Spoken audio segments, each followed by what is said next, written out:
if you have an engineer down in an engine room who has, let's say, 3 auxiliary engines online, and the load for the vessel drops to a point where you can now take one of those auxiliary engines offline.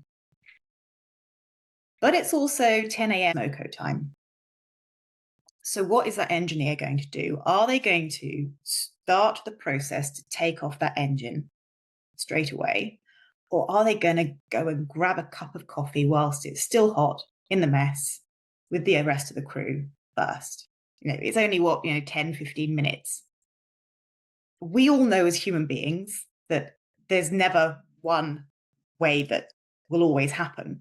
But we do know that there's always that temptation, that motivation to, I just need a cup of coffee first. And this isn't around training. This person knows how to do this action. This isn't around not having enough data. We always think we don't have enough data from the vessels, but this person can quite clearly see from the data what needs to be done. This is about human motivations. This small bit here is human motivation. Is that human in that moment motivated enough to stay and do that? Or should they go and grab that cup of coffee? And what we've seen is actually there's just a huge variation in what people do. The reality is that some people will do one thing all the time, but most people will sometimes do one and sometimes do the other. Because as human beings, different things motivate us.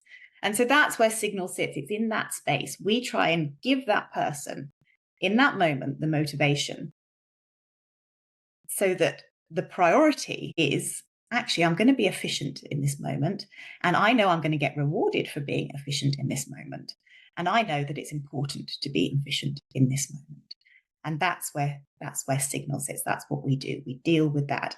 And you do find the minute you start to explain this is to anyone, they get it, because we're all human beings. We've all been in similar situations. And that actually nudging and setting targets in the way that we do is much better than directly telling people.